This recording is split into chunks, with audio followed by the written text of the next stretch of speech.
Yeah. Ready, yeah. Okay. Hello? Can people hear me? Can you guys hear me closer to the back? Okay.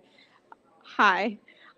So for those of you who might not be here for the book club, this is Books, Booze, and Brains. We are going to be discussing a book called The Man Who Wasn't There by Anil Ananthaswamy. So um, if you're not here for that, enjoy the discussion we might be having. And so we're just going to get started. So first of all, thank you for everyone who is here. We're also live streaming this, so if anyone is interested in sharing, the live stream is on the Indiana Sciences social media, and it will stay there after as well, so feel free to share that. And then also just some general rules or the layout for today basically is we are discussing the books. I have a few questions that will go back and forth with the expert guest, and then we also have some turn and talk questions which are questions that I'll pose, and it gives you an opportunity to discuss it with people around you.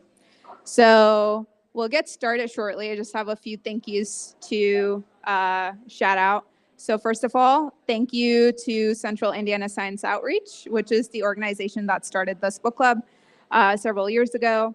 Thank you to Indiana Sciences and Indiana Humanities, which are the two organizations that carry the bulk of the work to this day. So marketing, gathering guest experts, and just putting everything together.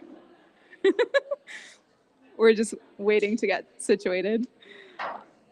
And then last but not the least, thank you to Ash and Elm for giving us this beautiful space. And also they have fantastic food and drinks.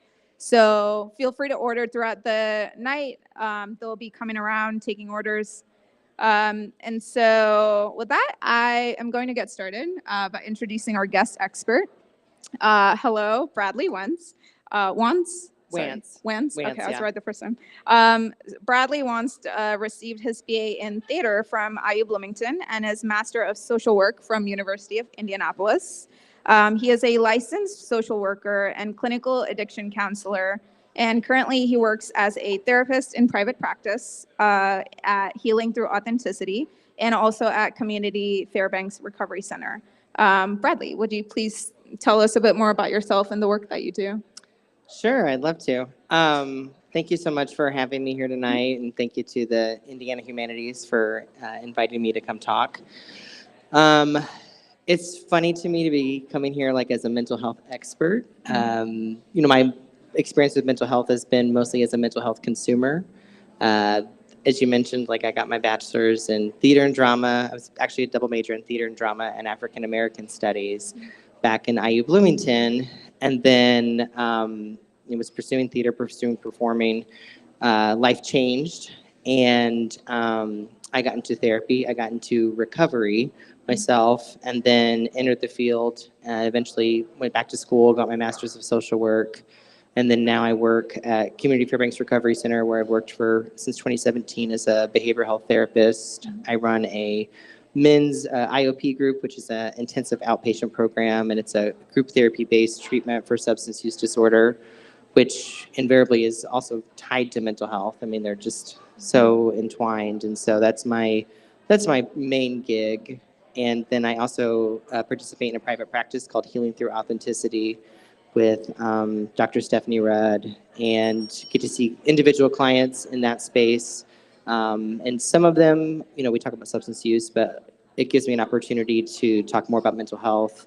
I get to serve a lot of LGBTQ plus clients in that practice and talk about all sorts of things from depression to grief to sexuality and gender and everything in between.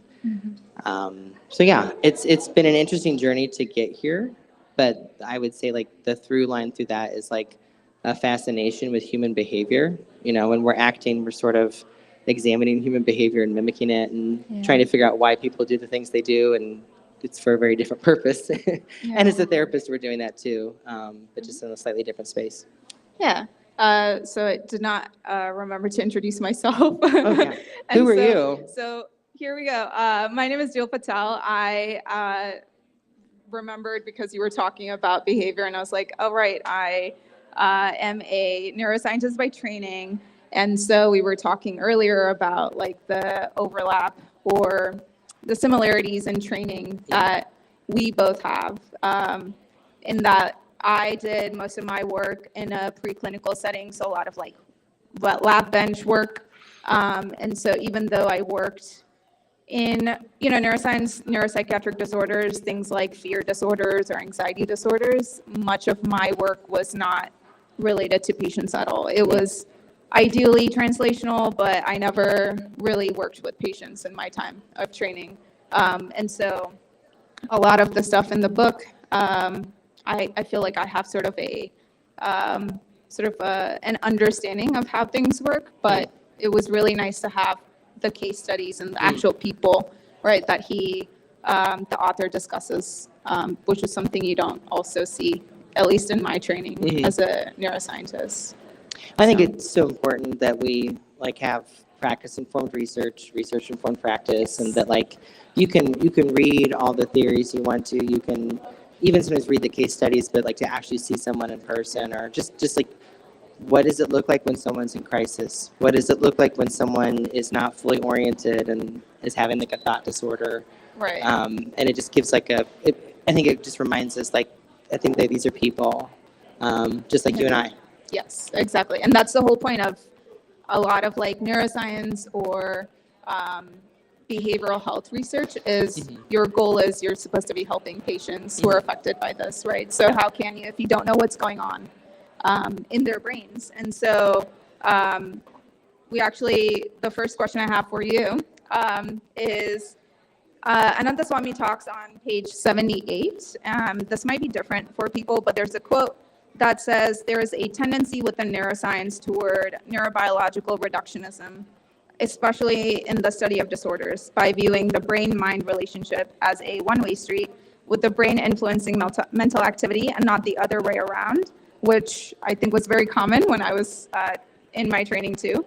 And so I wanted to ask you, in your field of what you do, right? How common is this reductionist way of thinking? I think it is still pretty prolific in general, that, as humans, we want a very simple answer. We want a very black and white answer. And that is just so rarely the case. I mean, I work mostly in addiction, right? And even like where does addiction come from? What is addiction? And I don't think there's a clear answer to that, because yes, it could be, well, I've been using this substance and my brain's gotten used to it, and then when I don't use it, I get sick, and that's addiction. Yeah. But maybe it's also, I grew up in a neighborhood where everyone used substances, and it's part of like my social, my environment, or maybe it has to do with like my spirit, maybe it has to do with my emotions. And so like there's, when we look at treating clients, and especially like coming from a social work background, we want to work really holistically with clients. Big like assessment tool is the biopsychosocial spiritual. So I want to know what's going on I need to know what's going on with your body, and that could be your brain, but also like your other organs. Is the behavior caused by something happening to your physical health? Like something like someone's having hallucinations, for example. Is that caused by like a thought disorder? Is that caused by recreational drug use? Is that caused by a urinary tract infection? Is it like a spiritual experience that they're having? And so we want to look at not just what's happening in the physical body, but also what's going on with their feelings, what's going on in their home, what's going on in their community, and also what's maybe happening like spiritually or culturally that is impacting that. And that's sort of like the model, like that's best practices. But I think very often we want to look at mental health and just say like, oh, just take this antidepressant and fix it, or this is, well, I'm sad because I've got not enough serotonin or whatever. Yeah. So it's just quick fix, and it's so straightforward. And it's like, well, maybe it's that. Maybe it's like I'm not getting enough nutrition. Maybe I don't have enough like social connections. I don't feel connected with my community. Maybe it's lots of different things. And so Many times, yes. I think we're looking for just like that one reductionist view, and it's so much more than that. I mean, even in like addiction recovery, Yeah. especially when we look at like opiate use disorder, for example, clients will say, or even their families, well, they're on Suboxone, they're on methadone, they've got the medication, I'm fine. Yeah. And it's like, well, that's part of it. That's a super, super important part of it. But let's talk about all the other things. Let's talk about your feelings. Let's talk about your environment and how that's informing your addiction and your recovery, because we need to look at the whole thing. So when you're looking at people that you treat in that way, in like a more holistic manner, is there an endpoint usually in the treatment, or is this something that you, with your patients, just like keep working on things and like peeling things layer by layer? That's a really good question, and I would say more often than not, it's this continuous peeling away of things, and that's why I really like the term like recovery. Like, I'm a person in recovery. I'm working towards my recovery. I'm supporting my recovery, and that could be recovery from addiction to drugs, but that can be recovery from depression. That could be recovery from trauma. That could be recovery from like a thought disorder, the type of things that he talks about in the book. It could be my physical recovery from an accident. It could be my recovery from my divorce. I mean, it's this lifelong process, and I'm kind of always working to get better and to constantly repair and then maintain the recovery. Is the model that we teach. And so, yeah, I don't think it's just like a one and done thing, or there's no end point. It's like we're always looking forward. We're always looking to maintain whatever we've established in treatment. Yeah, that makes a lot of sense, because that's usually, like, when you think about talk therapy, that is common, right? And you're encouraged to just keep going as long as you need to, and as long as it takes for you to feel better. But then also we were talking about like the variability in training and therapists and the kinds of people, their kind of subjective way of treating people. So when you have patients and they might have to move or just or decide to like switch, right, therapists, how does your approach work? Do you work with the next therapist to sort of pass the patient on, or is it just like here's the information, here's the file, and good luck with the next approach? Yeah. That's a great question. So I'm very fortunate, like at Community Fairbanks, we have like what we call like a full continuum of care.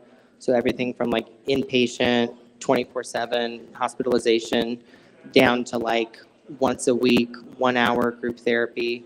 And we do have we have a weekly staffing meeting. We had it today, actually, where we all are presenting our clients. And so we've ideally heard about these people coming down the pipeline, and then have the opportunity to collaborate with our peers, because if it's okay, we've already covered this thing about their recovery in a higher level of care, then we can either revisit that and follow up on that, or there's new things that we need to address, where it's so much of beginning stages of someone's in crisis is about stabilization. And so, okay, we got them stabilized. Now the next step is about, let's talk about your family of origin, and let's talk about your trauma. Let's talk about whatever the next step is. And so ideally, yes. Does that always happen in mental health care? Absolutely not. And I mean, we have a system that is just not where it needs to be in treating clients. And just even this thought that I would go into mental health, I'll only go to mental health treatment if I want to harm myself, or I only need to go to that if I'm quote unquote crazy, but mental health is ongoing, just the way you see your doctor every year for an annual physical, whether you're sick or not. And so I think one thing our mental health care system needs is just continued collaboration and more support services, and just more ongoing journey and care for people. And with my private clients, I've not had a private client discharge and go somewhere else. So I've not had that.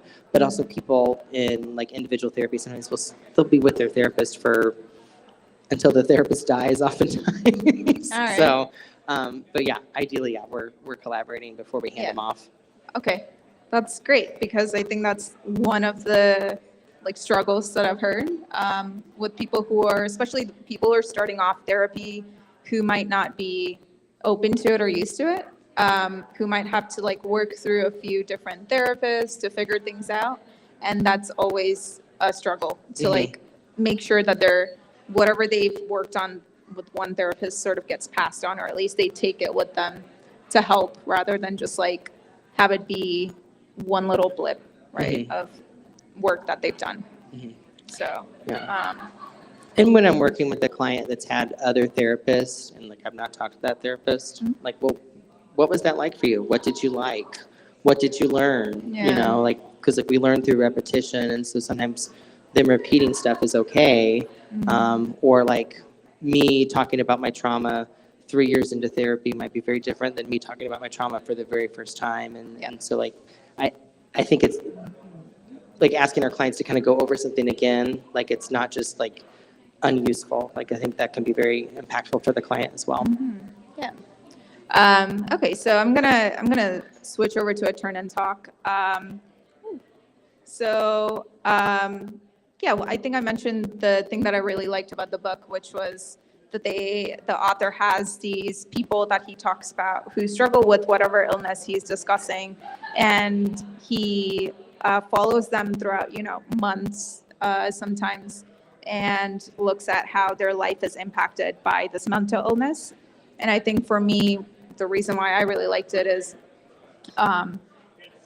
you don't see like a case study like that where the person is discussed in a very human manner, right? Yes, they have a mental illness, but here's the human side of it. Here's the diverse, ways that this illness impacts people. And so I think it sort of forced me to also think about how I look at mental illness, especially with my training. So the turn and talk question I have for you guys is how after reading this book, how have your ideas about mental illness and people who live with mental illness, how have they changed? And we are going to have about like 7-ish minutes, and then we'll come back and discuss it.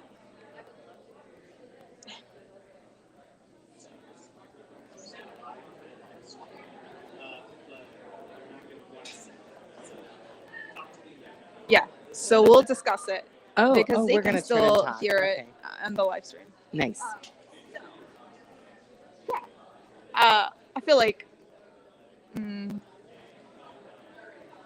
I think the interesting part about the book was it felt very philosophical at points, where like with neuroscience, you're very like factual. Here are the neurotransmitters, here are the brain regions, here's how it's impacted. It's a reductionist way of thinking, honestly. And I think you have to be if you're doing research because you have a question to answer, and there's usually a one way to go. And it has to be measurable, right? Exactly. So you do something in the brain, and then you're looking at how the behavior has changed, and that's fine.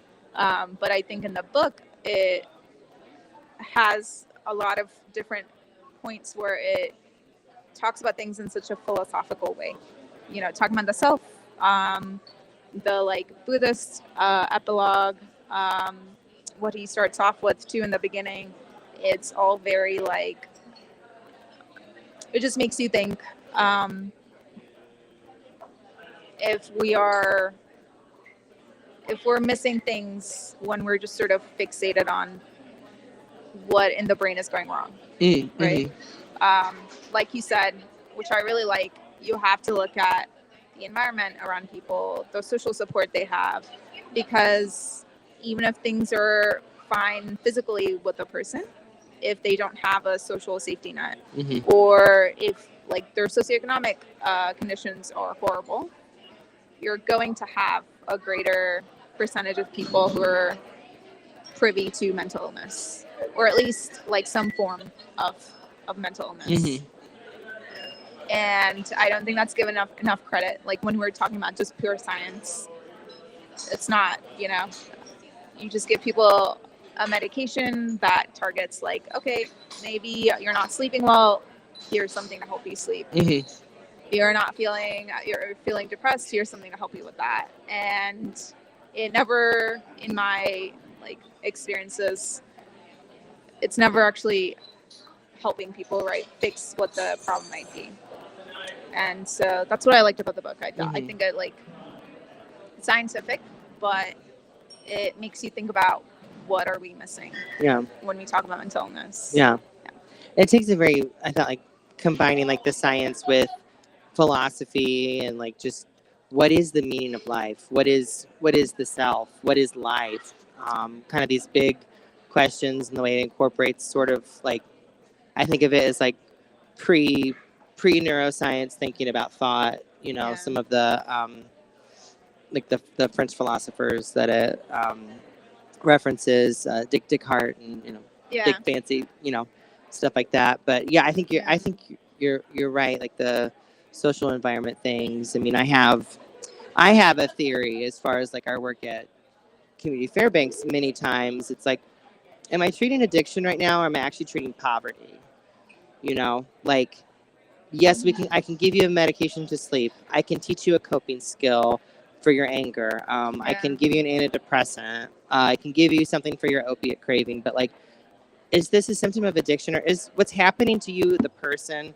Is this the symptom of a system that's not working? You know, and like if I just, you know, I just wonder, you know, if we had a, a society where people didn't experience housing insecurity, didn't experience food insecurity, didn't experience some of the disparities that come along with poverty, would we have this huge mental illness problem? Would we have this huge addiction problem? And so, yeah, I mean, like, we can get someone set up with as much therapy and medications as we can, but if they're not going home to a supportive environment, is it going to stick? I mean, even something like, how are they going to get to treatment? Where are they going to live? Where are they going to sleep? You know, they're not going to go home with me and sleep in my house. And those are so important. Yeah, because even if you're treating them and giving them the skills to, you know, deal with the mental illness, get better. If you physically can't get better because you're living in a home, right, with multiple other people, or you're having to go to work every day for like 16 hours, then you're not going to be able to commit time to healing, to like holistically take care of yourself. And what's the other thing? Even when I think about like ADHD, which is like, you know, friends of mine who've either been diagnosed like later in life have talked about this, or kids, and the fact that there's a higher percentage of kids getting diagnosed with ADHD. Like, yes, it's because we have the capacity to diagnose, and we know more about the illness, so we can actually have diagnostic tests that tell you whether or not you have ADHD. But there's also the fact that we have more distractions now, and less like just a chance for kids to like go play, right, and be themselves. You have TV, you have iPhones, you have iPads, you have social media, you have so many different things. And even as adults, we talk about this all the time with my friends, that our attention is constantly divided. You can be watching TV, but then you'll pick up your phone and start scrolling through social media while you're watching a TV show that you're trying to pay attention to. And those are things that, yes, you can possibly diagnose ADHD, but how much of that is a result of you living in a, you know, society where this is common now, where you have like screens everywhere? And how do you prevent it if you can't get rid of them, no matter where you go? So yeah, I think I really like the holistic approach that you talk about, because I think it's probably becoming more common. I don't know if that's the case in social work, therapy. I'd like to say definitely in social work, but I can't speak for all social workers. But I think yes, and I think like the worlds of like neuroscience and psychology and social work and like like they're all kind of nursing. They're all like, I think especially just like nurses and social workers, you know, they are coming closer together to being very similar, because so much of like that, those holistic treatments, those like societal markers of health or determinants of health is so critical. And it's like, yeah, I can take their blood pressure all day. I can focus on medication adherence all day. But if they don't have anywhere safe to sleep at night, you know, I can't compare with that. Yes, exactly. Yeah. Trying to think what else. Do you have any other thoughts on the book? I mean, this is your field, so yeah. I don't know how much it might have changed the way you look at things, but you know, well, and it was interesting because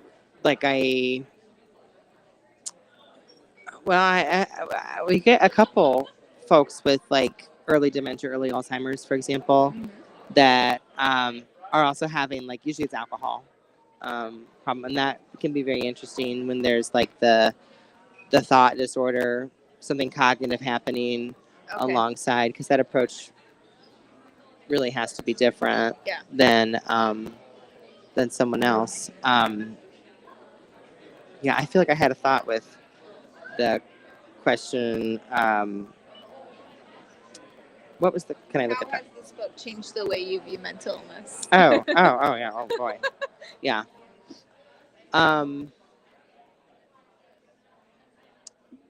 Yeah, I want to say the book has changed my view, but I think it's reinforced some things, and just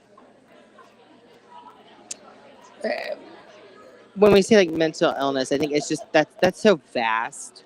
Yeah. You know, like that can be everyone from like a kid struggling to pay attention in school that's diagnosed with ADHD, to someone with the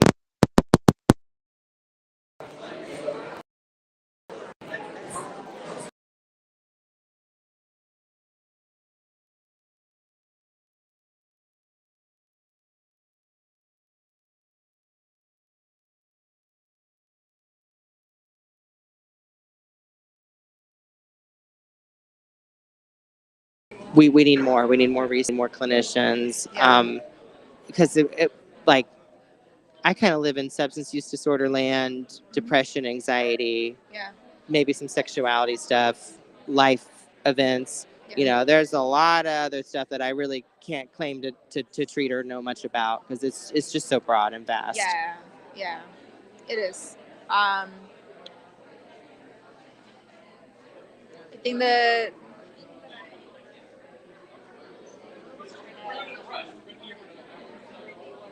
thing that I enjoyed is that like every chapter he brings it back to the self in some way. And I'll be honest, it's really hard to wrap my mind around some of the philosophical questions, or like even the way he writes, talking about like the embodied self and the was the Alzheimer's, the petrified self, just like all the different notions of who you are and how that can be affected by mental illness, and the fact that you have these like what he mentioned, which is like 6 to 7 mental illnesses, but there's so many others out there. Where how do you treat something that's like how do you treat something that's attached to your idea of yourself? Right? The body identity, body identity integrity disorder.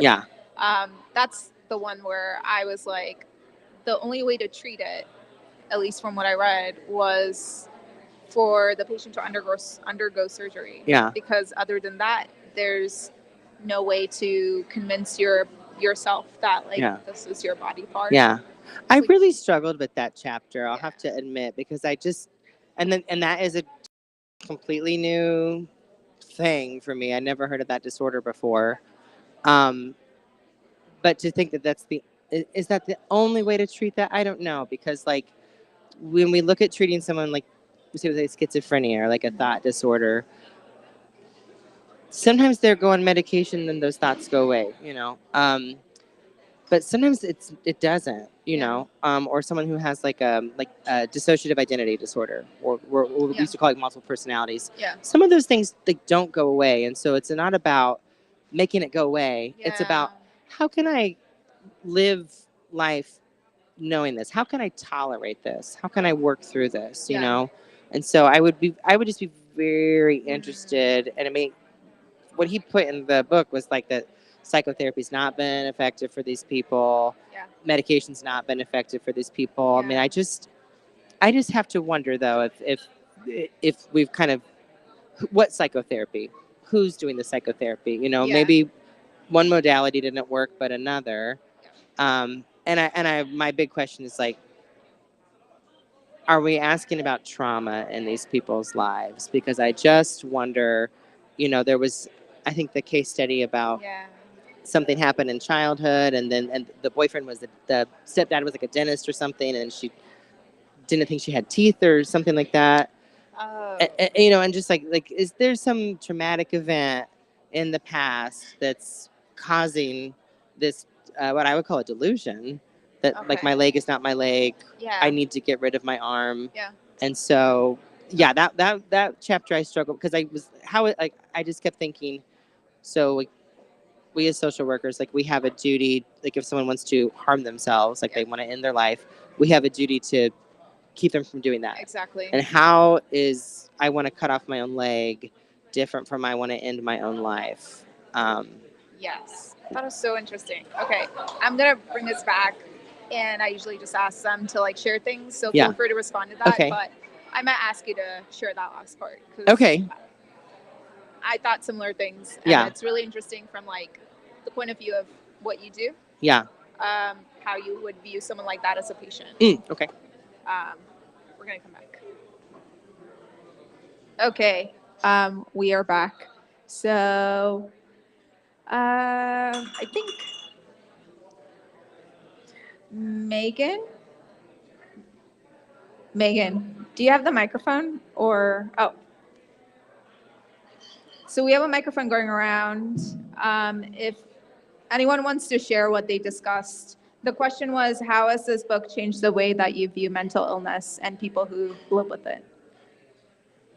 So, yeah.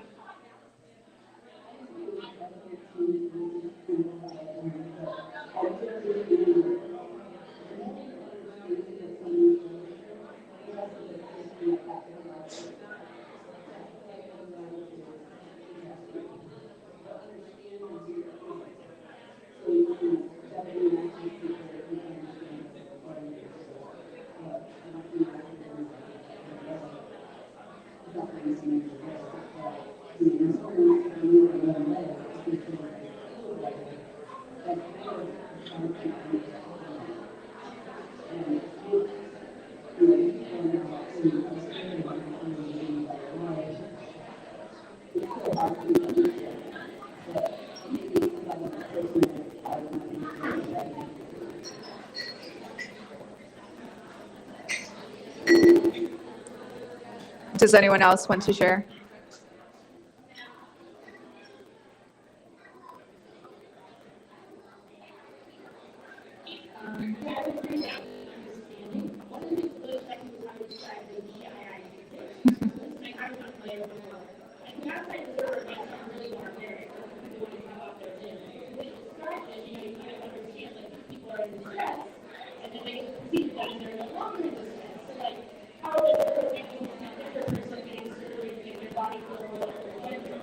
So kind of thinking more about what the person is going through, I think that would be good.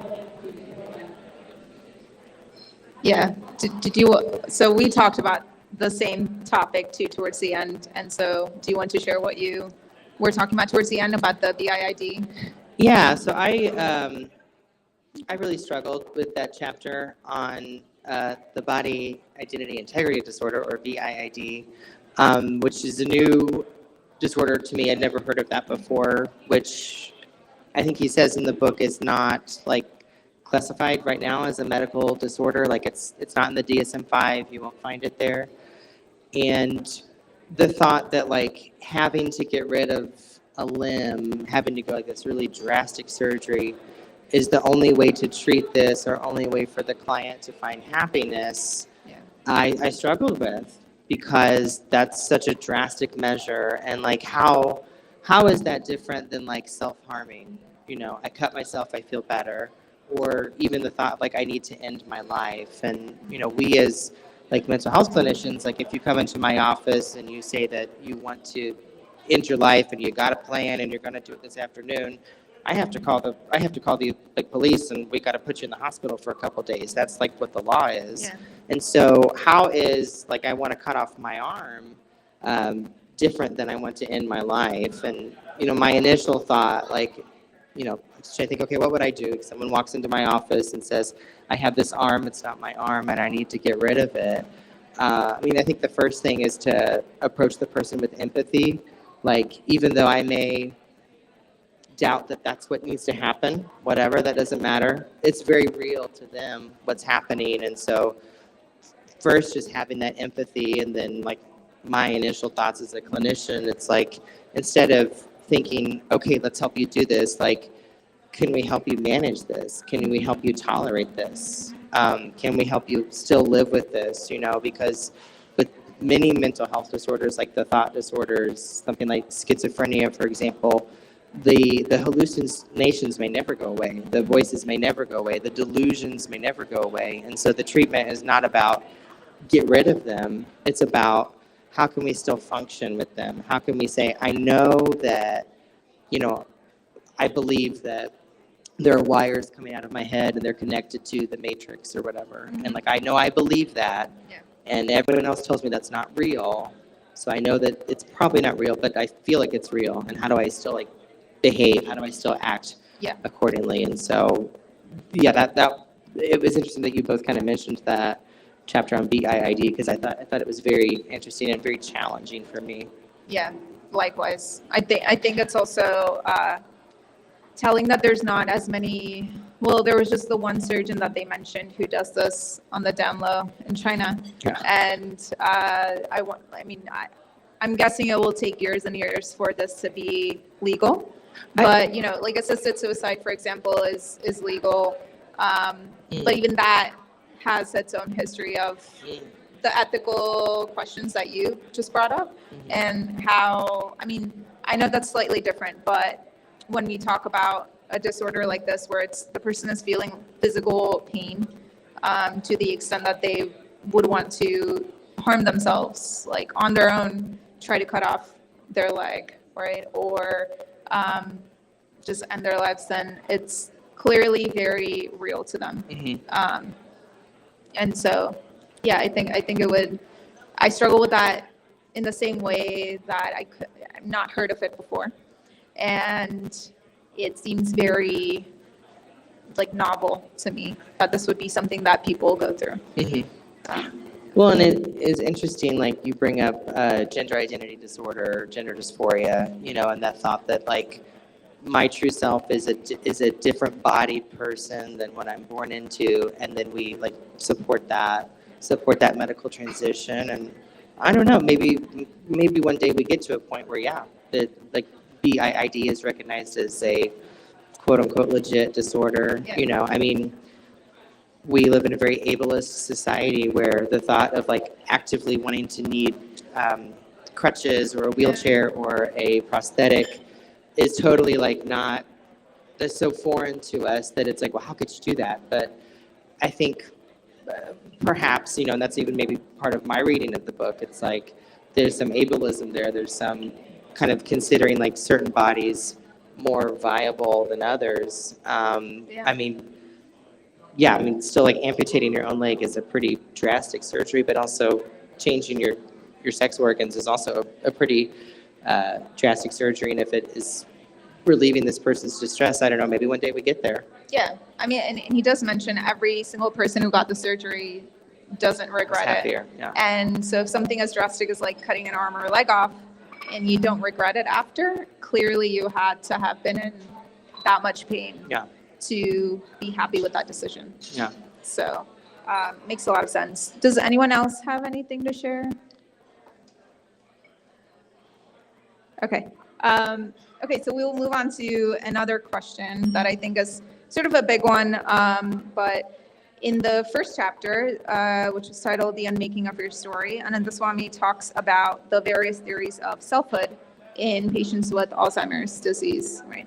So there's a quote on page 54 where he writes, in patients with Alzheimer's, this narrative self is being disrupted on multiple fronts. When the narrative self is functioning normally, episodes in one's life line up to tell a story. In its early stages, Alzheimer's prevents the narrative arc from growing any further, limiting it to whatever it was at the time of the disease. And Alzheimer's continues to hack away at the narrative until all one is left with is a set of disconnected episodes. Eventually, even those are gone. So, Ananda Swami talks about the self throughout the entire book. The book's title is Tales from the Edge of the Self. So my question is, do you think that 80 patients or any of the other patients that he talks about ultimately have no self? What's your take on the self theory? Yeah, I mean, my gut is like, of course they have a self. Of course, that because they're still a person. Just because they can't, maybe they're at a point they can't communicate with me anymore, doesn't mean that they're not a person. They still, they're still a person that wakes up, that needs to eat. They like things. I think it would be very insulting to their family to be like, well, grandma's no longer has a self because she doesn't have a narrative. Excuse me, like that's my family, and so I think we all have a self and a personage, whether we have whatever our cognitive abilities, and there could be lots of reasons that we have some cognitive disruption. I was thinking also of like folks with like severe intellectual disabilities, like do they have a self? Yes, I think they very much do. I think their families would say they very much do.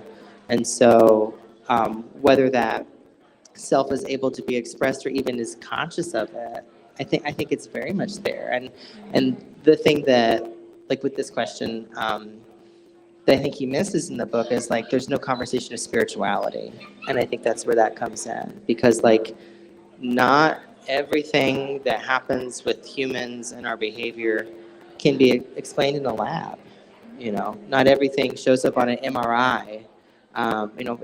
We still we can't measure the soul, like, and what that means. And I think spirituality is a very real thing for all of us. We interpret that differently, but absolutely it's still happening. Even this thought I was thinking about with spirituality, like in some non-Western religious traditions, like the rocks have a spirit, the river has a spirit, the mountain has a spirit, and they don't have a brain, but I would say that they have a spirit, they have a self. And so this thought that like something cognitively needs to be happening for me to have a self, I kind of reject that. Okay. Yeah. So then when we talk about things like when he explains the diseases from like a dysfunction of the self, do you agree with that? Or do you at least see some sort of like logic in the way he talks through? For example, like talking about autism and the theory of mind and having this like idea of, okay, this is who I am, this is who they are. There's a difference, right? So things like that where it sort of makes sense. Like, yeah, you have a disruption of what your sense of self is. Do you feel like that's a reasonable way to explain mental illness? Yeah, as opposed to just like this, like there's no self at all. But this disruption of the self, or like a splintering of the self. We talk about this a lot with trauma, where it can splinter the self. Like if we look up many times behind something like a dissociative identity disorder, there's trauma. Like this started after this horrible thing happened where we split. And so, even something like a severe like car accident or like a TBI, for example, like there can be this splintering of the self. So yeah, absolutely. Or my self is changing. My self is receding or going away, but that it's not there at all. That just, I couldn't put my hands around that. Yeah. Okay. So how, in terms of treatment, how would you address something like that? Where take like a dissociative identity disorder, if your patient has that and there is like a root traumatic event Mhm. that splintered the cell. How do you go about treating something like that? So when we treat trauma, and there's a few different ways to do that. The first work is often like getting like the person back into their body, like literally like, can I feel my body? Can I get awareness of my body? Can I feel safe? Can I feel secure? You know, kind of, can I get to a place where I can maybe round up all of the identities and we can come together for a little while. And eventually then like you therapeutically explore the traumatic experience. You try to take away the power that that traumatic experience has, or a modality like EMDR, where you're using like eye movement paired with talking about the traumatic experience. And so it's getting the brain to sort of move from like emotional brain to intellectual brain or rational brain, and it helps just take away that emotional response to the trauma. But yeah, it's sort of like kind of, can we first create some safety, and can we get back in our body? Can we get grounded somehow? Sometimes that's a big work. How can we be just right here, just right now? How can we feel safe and secure when we've not felt that before? Okay. So I have another turn and talk, but I was just going to take a break and see if anyone had questions for Bradley. If not, we have time at the end as well. Okay. Oh.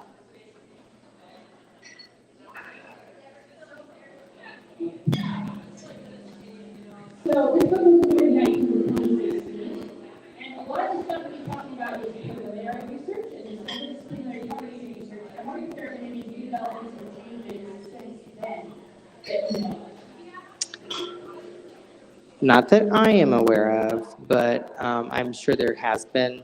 I mean, I just can't imagine that in the like 7 years since the book was published that there's not been new research. But I'm not like, a lot of the disorders that he talks about in the book, that's not my specialty, and I'm definitely not a neuroscientist. Like we tend to be a lot more squishy feelings, hopes, dreams, values, less about neurons and like parts of the brain in my work. So I'm sure there is. I'm just not. That would be outside of my scope to speak on. Yeah. Thank you, though.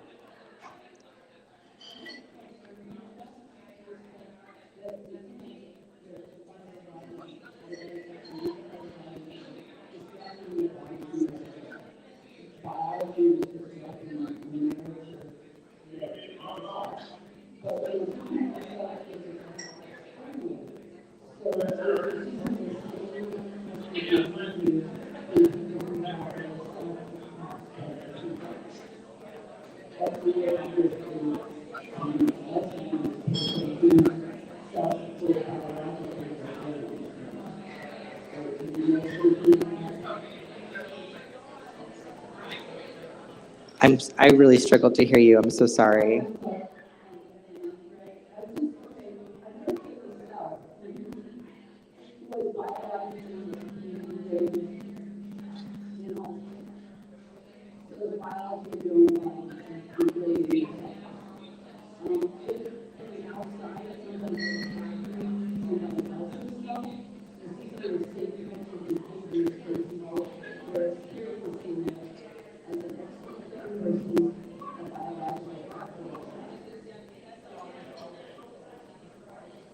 So the question you're asking is if Alzheimer's patients, if they see.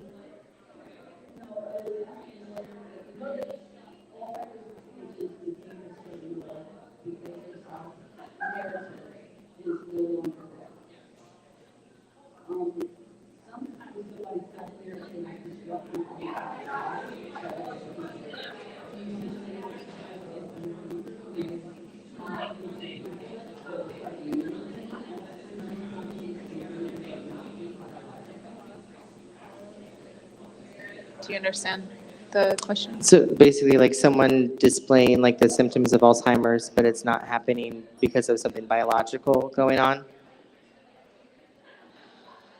Um,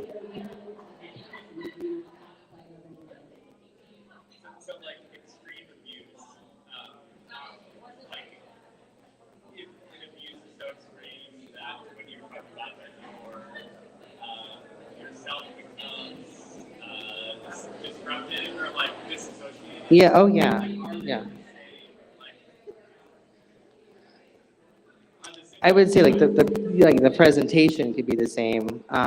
Neurologically, what's happening, I don't know. That's more for me to say. But I think, yeah, if someone's having like this disruption in their cognition, I think it would be unwise for us to assume it's Alzheimer's. Like it could be multiple things.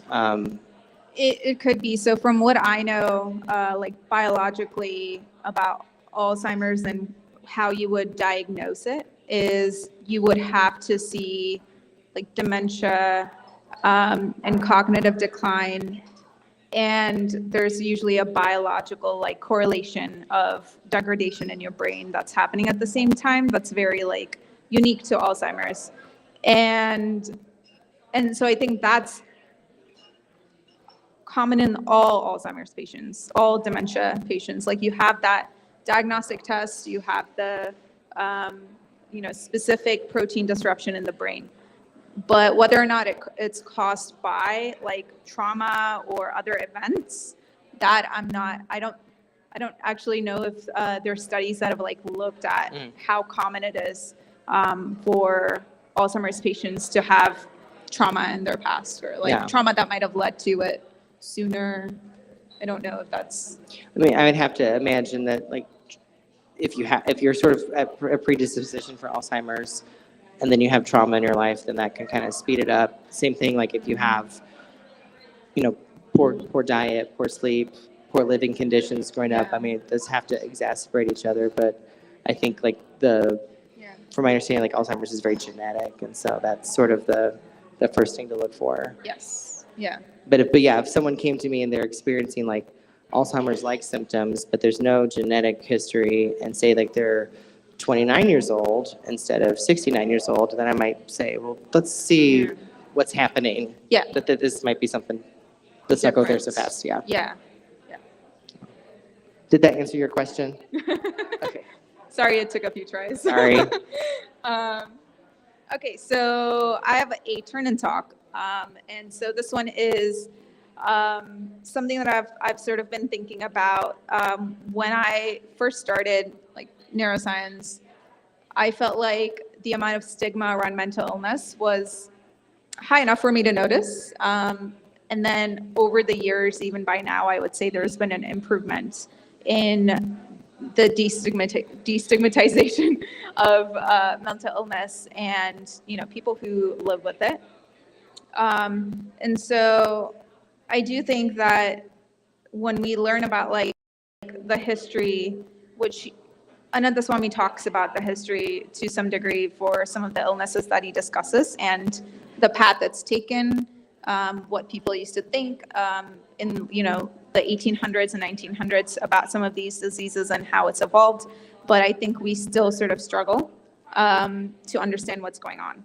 And my turn and talk question is, obviously, what are the positive outcomes of destigmatizing mental illness, but also what could be some of the negative outcomes from the destigmatization that we see that's happening today? And so positive and negative outcomes of destigmatization of mental illness. That's my question. So we'll give about 7 to 8 minutes, and then we'll come back. I didn't touch it, so hopefully not. Definitely not us, ever. Okay, so I don't know if this question was like surprising, but what the negative outcomes? Because I think it's, when I was thinking about the question, I was like, should I ask it or not? Because in my head, it's positive, right? Like we need to destigmatize mental illness. That was like the thing when I started grad school is this is important and we need to work on it. And it's worked. Like over time, I think we talk about it. People are very open with talking about their mental illness diagnosis, what they struggle with, like going to therapists. That's all like normalized now. But yeah, I also wondered, what are some of the negative outcomes of making it, normalizing it to the degree that we normalize it? Mm. Well, and I think when we talk about destigmatization and like what's become like socially acceptable, like it's very socially acceptable to say, I struggle with depression. Yeah. I struggle with anxiety. I struggled with grief. We're getting there. We still have a lot of work to do around like I struggle with drugs or alcohol. I think it would still be very rough for someone to say, I struggle with schizophrenia. Like imagine saying that in a job interview. Yeah. Or I struggle with borderline personality disorder or dissociative identity disorder. And so it's the sort of equity of stigma is not, it's not equitable. That's the DSM-5, we could say. You know, me too, my kid, great, you know. I struggle with antisocial personality disorder. Like, you know, people are going to go running, unfortunately. Yep. I mean, fortunately, ADHD is a lot more common than something like antisocial personality disorder. But I think the destigmatization has not happened across all forms of mental illness. Yeah. And so there's still some work to be done there because people can be very quote unquote high functioning, can be very much contributing to society and have like a severe mental illness, and that's okay. Yeah. And I think it's great to look at the positives and the negatives, because with all things in life there are pros and cons, and I think one con we see right now is this sort of overuse of clinical terminology for what's just regular life. You know, there's like, we all experience depression a little bit to some point. We all experience anxiety. We all experience stress. And when does it go from like, this is within the norm, like the normal limits, the typical limits for human experience, and when is this like at the point where it's disordered, or it's or it qualifies for a disorder?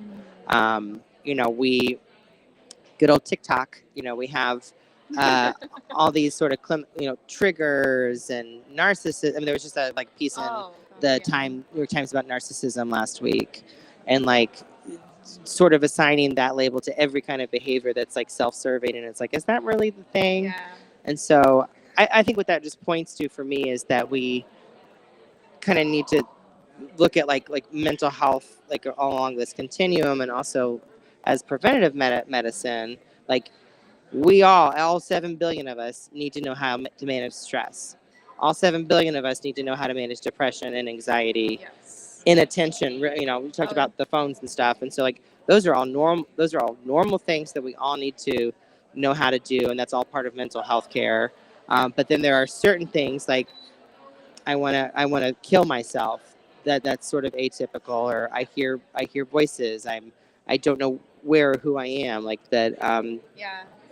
Or sort of for a more specialized population, a more clinical population.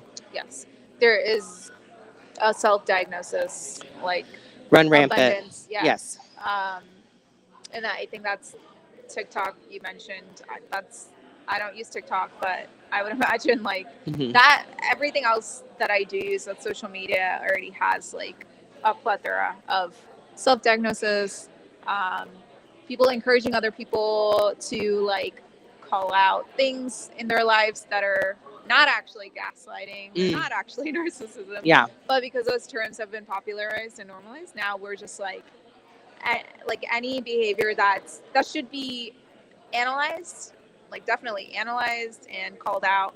But instead of that, it's just like blanket term, you're a narcissist. We're gonna disconnect and move on.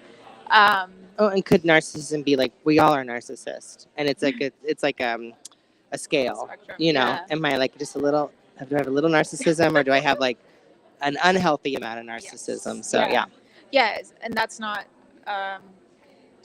that's not taught when you have like popular mental health, like it's like pop mental health. Well, and it's hard to have nuance in a 30-second video. It's hard to have nuance in a 164 character tweet or whatever, however big the tweets are nowadays. I mean, the rapid pace of social media, the scrolling, like it just lends itself to such a reductionist view, and that can be unhealthy. Yes. So this is I don't know if you know about the like influencer, like doctor influencers, and Oh, I'm yeah. sure there's probably social worker Oh, influencers. yeah. At least like what I know about any professional influencers is that they are never really, very few out there who actually offer like real advice and professional medical advice. It's often like paired with what makes them money. Mm-hmm. And it's also, it's medical advice which you should never take from like a social media post. Right. And so I don't know if you've seen like things like this with mental health Oh, from absolutely. professionals. Absolutely. Okay. I mean, I think there, in some ways, like, there are some great folks out there that can give people some information, some starter skills, point them in the right direction. But there's also people that don't have a clue what they're talking about and can spread really dangerous information. And so anytime, we're using TikTok or YouTube or any of it for any kind of healthcare, like, check, like, one, is this person credentialed at all? Are they licensed at all? Um, take what they said and then go take it to your therapist or go take it to your primary care physician. And then the other thing, like you said, like, understand that, like, if someone especially is an influencer, they are incentivized by what gets the most views, by what gets the most clicks. That's how they make their money. Yeah. And so the more sensational it is, the sexier it is, the wittier it is, or whatever, it benefits them. And so it disrupts their credibility, I think. Yes. Yeah, that's spot on. Yeah. Yeah. They're not, even if, I'm sure that even if they're credentialed, which I've seen, they have no, they don't really have a responsibility to their patients, Yeah. which in this case is the audience, because they're just like, and they're faceless, followers. Yeah. And so it doesn't matter what they put out there. Yeah. It's my personal experience with like professionals that I've seen, and it's almost always paired with like, here's a course I'm offering, Oh, for yeah. this much money, or Yeah. here's Try like, my supplements. Patreon. Yeah. So that's usually that's sort of like the downside of things like this being normalized is it almost preys on people who do need help, Mm-hmm. but maybe can't afford to go in to a therapist or don't know how to. Yeah. And this is more accessible, right? Yeah. Just go on social media. Hey, this person is telling me they know how to fix my life, Mm-hmm. and I will listen to them. So, yeah, I think that's what I was getting at. Yeah. When I was thinking about this question. I do. This is anecdotal, but I do have to think of one, healthcare professional that's out there that I think really is wonderful is Dr. Pimple Popper. I love her, Oh. Dr. Sandra Lee. Okay, I've heard of her. I've never Oh. actually. Oh yeah, I mean she has like a legit practice, and like she's Okay. got a show on TLC now. But like, That's okay. and I am not a dermatologist, and also, I mean that's very different from what we're talking about tonight. Yeah. But one, fascinating. Okay. Oh yeah. Yeah. And sound medical advice Okay. coming from a Just- social worker that knows nothing about dermatology. I've gotten suggestions to watch it, and I'm like, I don't know. But I find it very therapeutic. yeah. Okay. Yeah. All right. I will check it out. Yeah. All right. We will come back. On that note, yeah.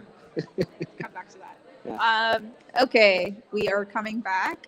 So the question that I asked was, what are some of the positive and negative outcomes?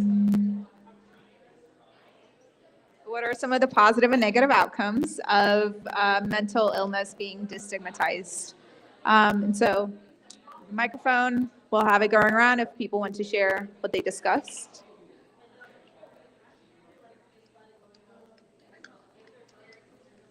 Well, of course, one of the positives is the lack of stigma. But one of the negatives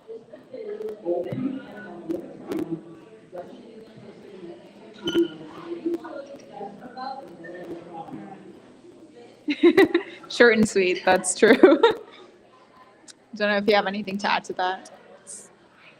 Oh, I think in general, it's not wise to just like trauma blast somebody. Brene Brown talks about like disclosure is not vulnerability. Like the girl at the grocery store counter doesn't need to know what happened to me when I was 5. That's not good for anybody. And like vicarious trauma, secondary trauma are very real things. And so I think we should treat it.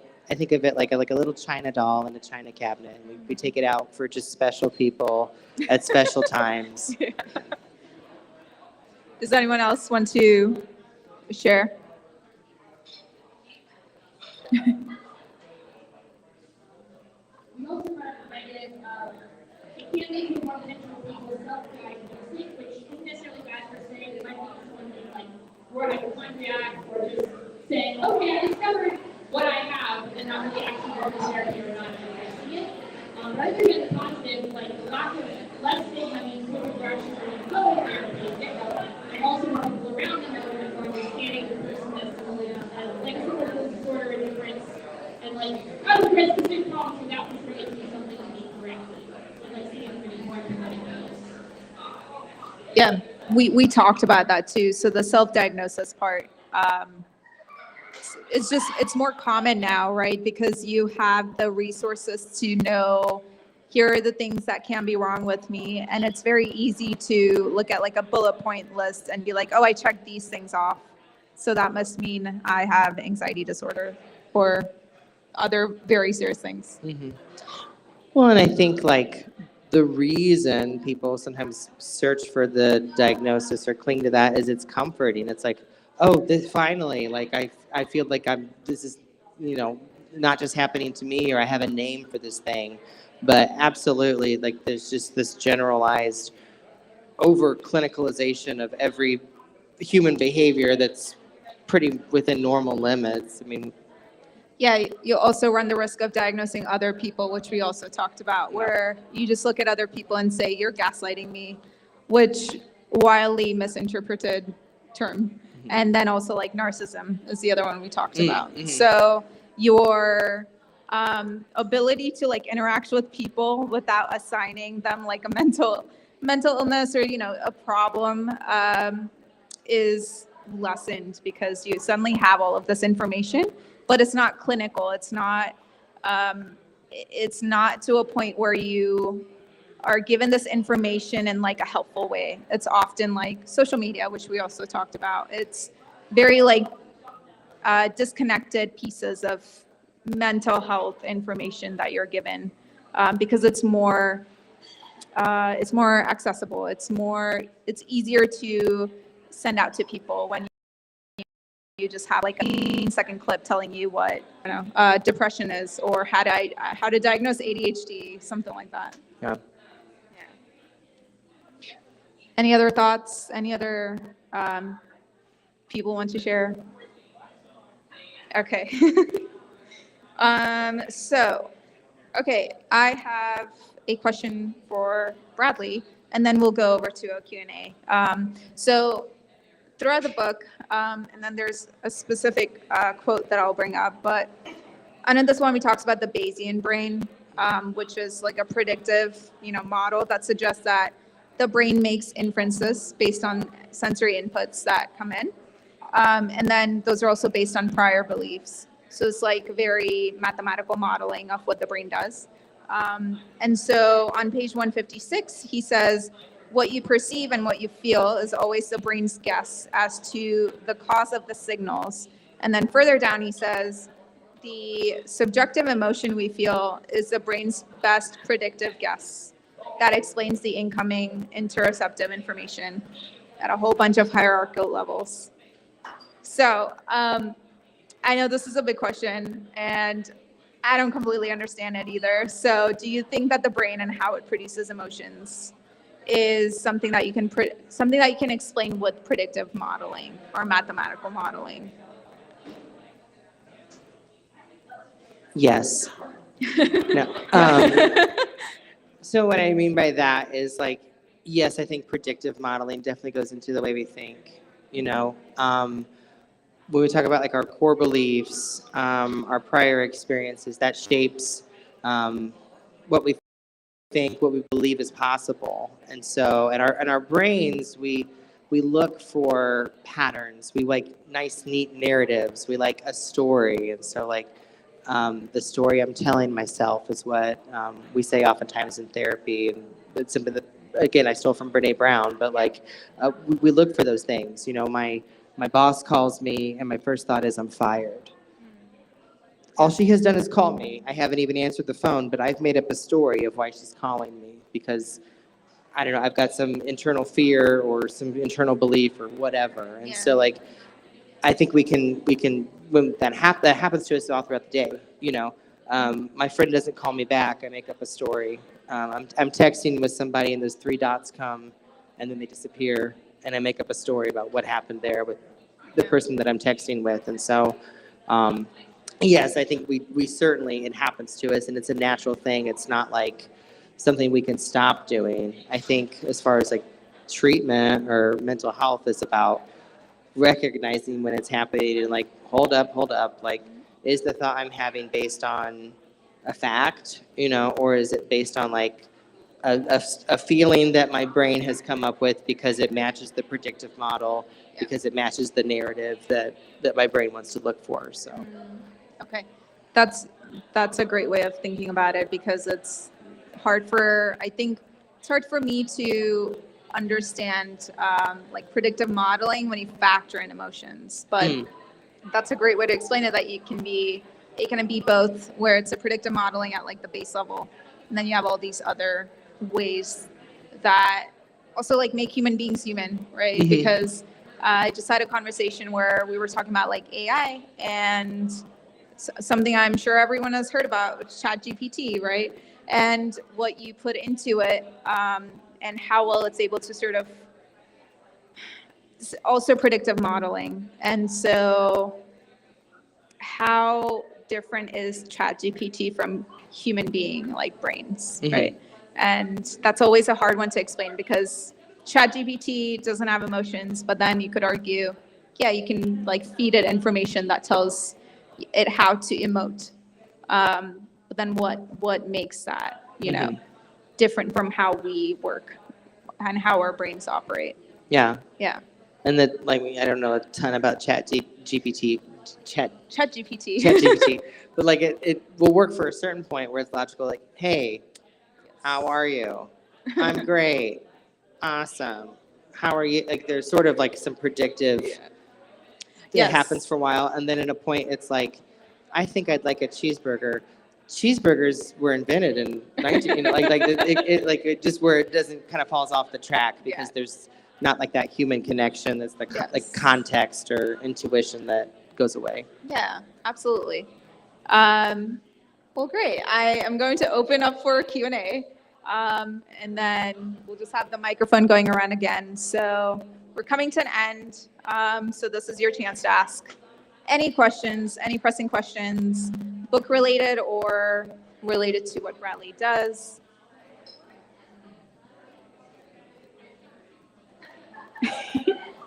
Rufus.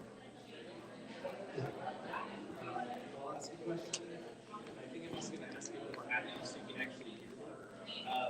So, you talk about the sense of self and identity, and people have internal issues.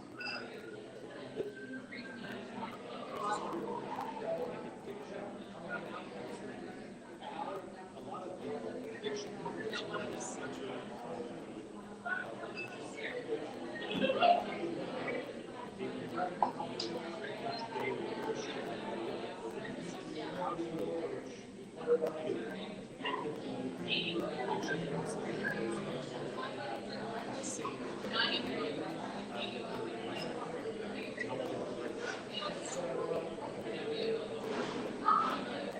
So just to repeat the question for people who didn't hear, the question was how do you treat people at like the intersection of addiction and empathy when the major, or not the major, but one of the ways that you treat people with addiction or substance use disorder is based in like Judeo-Christian beliefs and like that pull that will help them in their treatment. Yeah, that's a great question. When we look at like the history of addiction treatment, because like prior to AA, there was not a lot of addiction treatment. It was like send them away. They're a broken person. They're a failure. They're possessed, whatever. And so like 12-step recovery AA, which is very God focused, higher power focused, is very much founded in the United States of America. So it slants very cisgender, very white, very Western, very Judeo-Christian. That's sort of like where we come from, and that is one of I think the where addiction treatment is evolving and needs to evolve, to take it away from this like moralistic or spiritual only approach and make it more about like what's going on with you, what's happening. My thought, it's like, when did drugs and alcohol start happening for you? Why did they start happening for you? um, why do you think this is a problem? What do you want to accomplish in recovery? My version of recovery, what that means for me, is different than another person. It could involve a spiritual component. It could involve nothing spiritual. It could involve lots of those like social environment things. It could involve getting my kids back. It could involve, I don't want to die from heroin, but I still want to smoke marijuana. Great. Okay. I don't want you to die from heroin either. Let's work together on that. And so I think instead of like having this like previous like 12-step model, which a lot of times has become very much like abstinence only, there's one version of recovery, and setting the bar up here, and some people can meet it and some people can't or don't or won't or don't want to. Taking it from a more client-centered approach where it's like, what are you trying to accomplish? What does recovery look like for you? And giving them that power and giving them that ownership of it.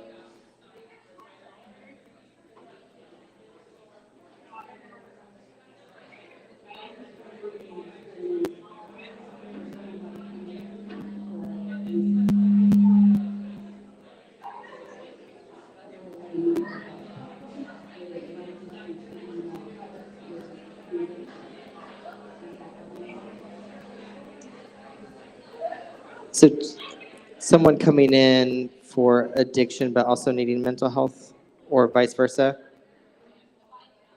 I mean,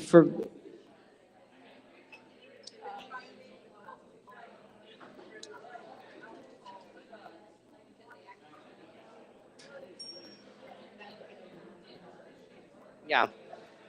Yeah. So like historically it's been very much like addiction is over here and mental health's over here. And I've even had like clinicians say, well, they have, or we love the term like dual diagnosis. They're a dual diagnosis patient. So they're like special. They go like, they have to go to this like special purgatory where they get no help. And I think every person that has an addiction issue, it's a mental health thing. We have to treat them together. And that has to be like, that's the rule, that is not the exception. Because yeah, absolutely. If I have severe depression, I start using a stimulant, not so sad anymore. What's the problem, right? Until it stops working. I have a severe history of trauma. I'm in pain all the time. I want to numb out. Sedatives, heroin, do great for that, right? Until they don't. And so absolutely, like thinking that like addiction is just like this own thing that lives in a bubble. I mean, so many times the addiction is the symptom of the mental health thing, or the addiction is the symptom of like a environmental deficiency, something else, as opposed to these like separate islands. I mean, we've talked a little bit, I think we did, about like holistic treatment and just like integrative care, and like my physical health is affected by my mental health. My addiction is affected by both those things. Like they all come together. We have to treat them all together at the same time. We can't just parcel them out, or it doesn't work. So I have a question related to that. Well, like following up on that, basically it's when you're looking at disorders that have multiple different symptoms, which something like depression, for example, you have problems with sleep, you have problems with your mood, you have problems that can then progress into like substance use disorder. How do you treat something like that, where there's so many different symptoms where you can't just give them like one pill for everything? Mm-hmm. So how how do you treat them, and do you think there are better ways that are being looked at to like treat that in the future? I mean, so if a person does have like a substance use history and they're having symptoms and like we typically want to give them some time of abstinence just so we can kind of decipher, is this happening because of the substance use? Is this happening as an organic mental health disorder? Once I stop using the substance, once I'm outside of the withdrawal window, is the depression still there? You know, am I hallucinating still? It's very common when someone like stops drinking. That's why they have to go to the hospital. It's because they will hallucinate. Does that mean they have schizophrenia? No. Like it's just part of the process. And so, kind of untangling that, does this person have hypertension, or have they just like not ate food and slept and they've been putting substances in their body for 20 years? Like, do those things like subside naturally once the substance use is over? And so I think we try to kind of get them safe, get them stable with those things like depression and sleep and anxiety, and get them to manageable, and then kind of continually assessing like what has fallen off, what is sticking, is like the inattention, is that like happening still at like 9 months in recovery? Then maybe we need to look at something else to treat that beyond abstinence or whatever. Okay. Yeah. Other questions? All right.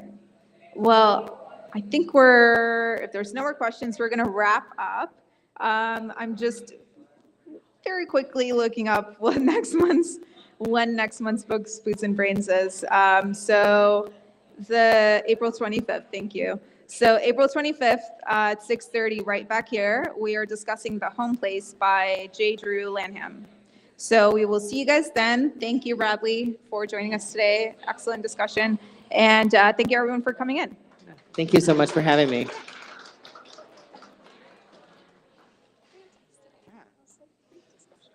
Thank you.